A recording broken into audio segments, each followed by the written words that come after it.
Hello, my dear subscriber. Assalamu alaikum. I'm Imran from Kumilla, কিন্তু কথা কই নোয়াখাইলা।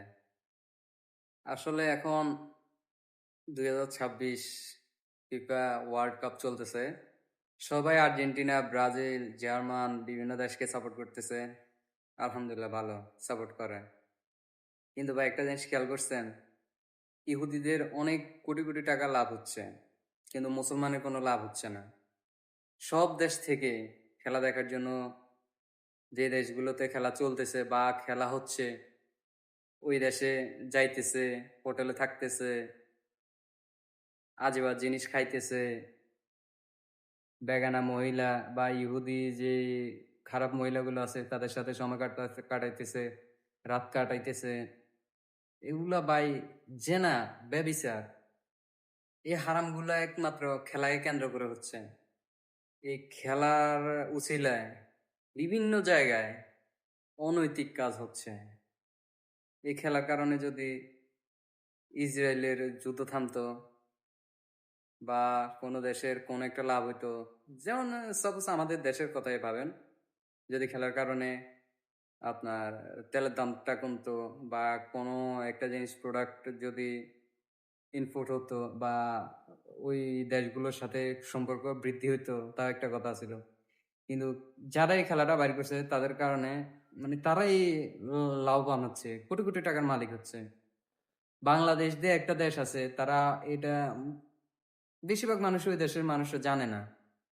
হয়তো নিউজে দেখানোর কারণে বাংলাদেশের সমর্থক আর্জেন্টিনা অথবা ব্রাজিলের সমর্থক বেশি, এই জন্যে দেখাইতেছে, তারা একটু একটু জানতেছে।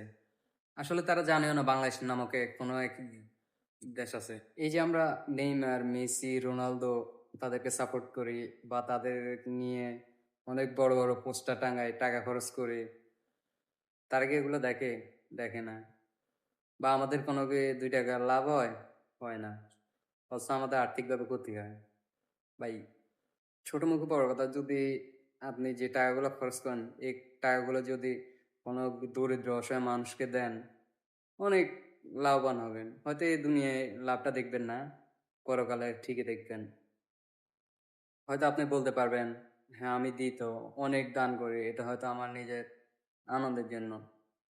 ভাই বিশ্বাস করেন, আপনার এই সামান্য আনন্দের জন্য এত টাকা খরচ করেন, কিন্তু কিছু কিছু মানুষ আছে, তারা দিনে একবেলা খাবার পর্যন্ত পায় না।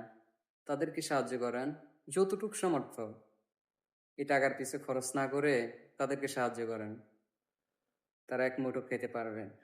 সাপোর্ট করি না তো তাও না, আমিও সাপোর্ট করি। কিন্তু ভাই আমি টাকা পয়সা এত খরচ করি না। যে দলগুলো আমাকে জানে না, যে মানুষগুলো আমাকে চেনে না, তাদের পিছে টাকা খরচ করার কোনো মানে হয় না। ইরানের প্রেসিডেন্টকে মেরে ফেলা হয়েছে, সেটা নিয়ে প্রতিবাদ করেন, সেটা নিয়ে একটা ব্যানার টাঙান, হয়তো মানুষ ভুলে গেছে। মানুষ এরকমই সবকিছু ভুলে যায়।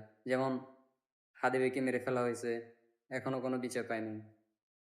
হাদিবাইকে নিয়ে পোস্ট করেন, হাদিবাইকে নিয়ে একটা ব্যানার বানান, সেগুলো করবেন না। ওই যেগুলো করার দরকার সেগুলোই আমরা করি না ভাই, যেটা সত্যি কথা।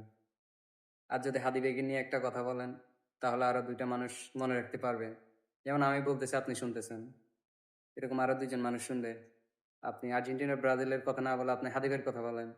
আচ্ছা হাদি ভাই না হক, এই তো আমাদের দেশে মুগ্ধ ভাই আছে, তাদেরকে নিয়ে কথা বলেন, ব্যানার বানান। কিন্তু আপনি যে টাকা খরচ করে পতাকা কিনতেছেন ভাই, এই টাকাটা কোনো এক গরিবকে দেন, সাহায্য করেন, অনেক লাভ হবে। একটা পতাকা টাঙে রাখলেন, রোদ আসলো, বৃষ্টিতে ভিজলো, সবাইকে দেখাইতেছেন আমি এই দল সাপোর্ট করি, কি লাভ ভাই? খেলা দেখবেন, দেখেন, সমস্যা নাই, দল সাপোর্ট করেন, সমস্যা নেই, কিন্তু ভাই নামাজটা ভুলে যাবেন না। সময় মতো নামাজটা পড়ে নিন, এটাই শেষ কথা। আল্লাহ হাফেজ।